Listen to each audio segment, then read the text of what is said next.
दुनिया के सबसे बड़े टेक बाजारों में से एक भारत में ना एक बहुत बड़ा डिजिटल भूचाल आ रहा है। ये सिर्फ किसी नई ऐप या कंपनी की कहानी नहीं है, नहीं, ये तो एक पूरी सोच के बदलने की कहानी है।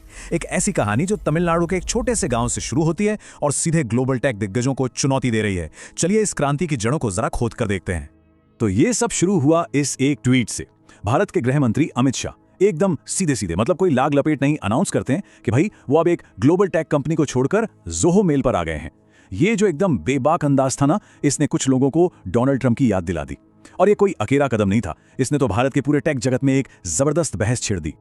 तो सवाल यही उठता है कि आखिर भारत के बड़े बड़े नेता अचानक अपने पुराने भरोसेमंद ईमेल और मैसेजिंग ऐप्स क्यों बदल रहे हैं?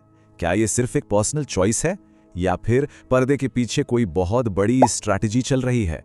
असल में ये कोई अचानक लिया गया फैसला नहीं, बल्कि एक बड़े और सोचे समझे सरकारी अभियान का हिस्सा है। देखिए, आईटी मंत्री अश्विनी वैष्णव ने अपनी प्रेजेंटेशंस माइक्रोसॉफ्ट पावर पॉइंट से ज़ोहो शो पर शिफ्ट कर दी। और इतना ही नहीं, भारत सरकार अपना पूरा का पूरा ईमेल सिस्टम ही ज़ोहो पर ले जा रही है। और हाँ, ये फैसला ऐसे ही नहीं लिया गया। भारत की साइबर सिक्योरिटी एजेंसी CERT-IN की कड़ी टेक्निकल जांच के बाद ये कदम उठाया गया है। मकसद एकदम साफ है, इंडियन ब्रांड्स को आगे बढ़ाना और विदेशी टेक्नोलॉजी पर अपनी निर्भरता कम करना। और यहीं से हम एंटर करते हैं स्वदेशी टेक वेव में। ये जो डिजिटल बदलाव हो रहा है ना, ये सिर्फ एक सरकारी पॉलिसी नहीं है, इसके पीछे एक बहुत बड़ा पॉलिटिकल और कल्चरल मूवमेंट है, जिसका सपना मेड इन इंडिया टेक्नोलॉजी को नई ऊंचाइयों पर ले जाना है। इस भावना को हवा देने में कुछ इंटरनेशनल घटनाओं का भी बड़ा हाथ रहा है।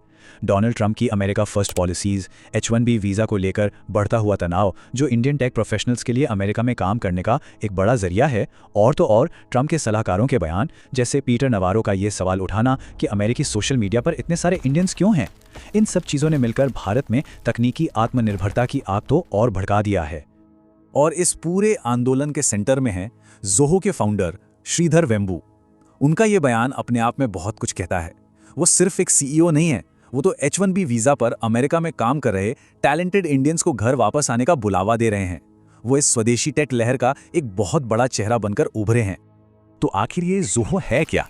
देखिए, ये कोई सिलिकॉन वैली के चमचमाते ऑफिस में बनी कंपनी नहीं है। ये एक ऐसी कंपनी है जिसकी जड़ें तमिलनाडु के एक छोटे से गाँव में हैं और जिसने बिना किसी बाहरी पैसे के अपने दम पर एक ग्लोबल एम्पायर खड़ा कर दिया है। अब जरा इस नंबर पर गौर कीजिए, 2836 करोड़ रुपए ये ज़ोहो का नेट प्रॉफिट था फिस्कल ईयर 2023 में। जरा सोचिए, एक ऐसी इंडस्ट्री में जहां बड़े बड़े स्टार्टअप्स पैसा जलाने के लिए जाने जाते हैं, वहां ज़ोहो का इतना प्रॉफिट कमाना ये असाधारण है।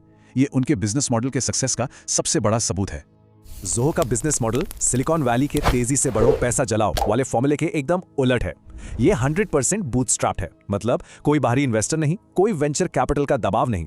कंपनी अपना सारा मुनाफा नए प्रोडक्ट्स बनाने और रिसर्च में वापस लगाती है। और सबसे खास बात, जब पूरी टेक इंडस्ट्री में जॉब्स जा रही थी, छटनी हो रही थी, ज़ोहो ने अपने एक भी कर्मचारी को नहीं निकाला। ये उनकी कर्मचारी केंद्रित सोच को दिखाता है। और ये चार्ट तो कहानी को और भी साफ कर देता है। देखिए, कंपनी में सबसे बड़ी हिस्सेदारी फाउंडर श्रीधर वेम्बू की बहन राधा वेम्बू की है। खुद श्रीधर वेम्बू के पास सिर्फ 5% हिस्सा है। ये दिखाता है कि उनके लिए पर्सनल वेल्थ से ज्यादा कंपनी का लंबा भविष्य और उसका मिशन मायने रखता है। अब बात करते हैं उस प्रोडक्ट की जो इस पूरी बहस के बीचों बीच है, ज़ोहो की मैसेजिंग ऐप अरट्टाई।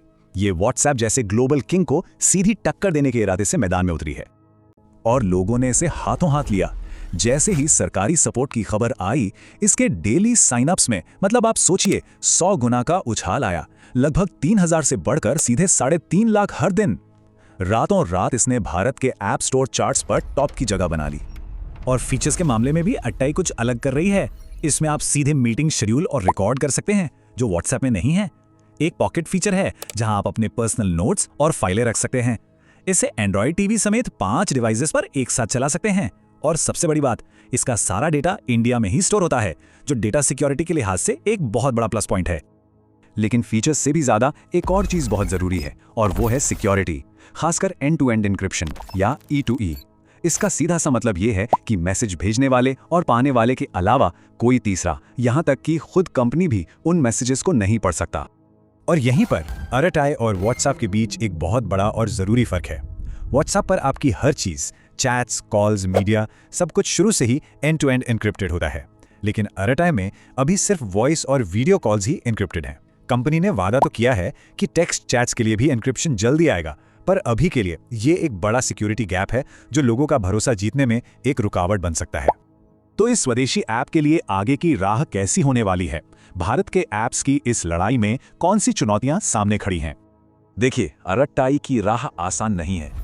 सबसे बड़ी चुनौती है नेटवर्क इफेक्ट को तोड़ना। मतलब लोग वहीं रहते हैं जहां उनके दोस्त और परिवार वाले हैं। दूसरा, व्हाट्सएप के साथ हमारी जो 10 साल पुरानी आदतें बन चुकी हैं उन्हें बदलना बहुत मुश्किल होगा। तीसरा, भरोसा जीतने के लिए full end to end encryption लाना ही होगा। यह सबसे जरूरी है। और आखिर में लाखों यूजर्स को बिना किसी रुकावट के संभालने के लिए एक मजबूत प्लेटफॉर्म बनाना होगा। एक बात समझनी बहुत जरूरी है, इस पूरे मूवमेंट का मकसद विदेशी ऐप्स का बॉयकॉट करना नहीं है, बल्कि असली लक्ष्य है एक हेल्दी कंपटीशन का माहौल बनाना और एक मजबूत भरोसेमंद भारतीय ऑप्शन देना, ताकि बाजार में सिर्फ एक दो कंपनियों की दादागिरी ना चले। तो आखिर में सवाल यही बचता है, आज की इस हाइपर कनेक्टेड दुनिया में क्या कोई एक नेशनल ऐप सच में किसी ग्लोबल ऐप की जगह ले सकती है, या फिर आने वाला वक्त इन दोनों के साथ साथ चलने का होगा? ये एक ऐसा सवाल है जिसका जवाब टेक्नोलॉजी नहीं, बल्कि हम जैसे यूजर्स तय करेंगे।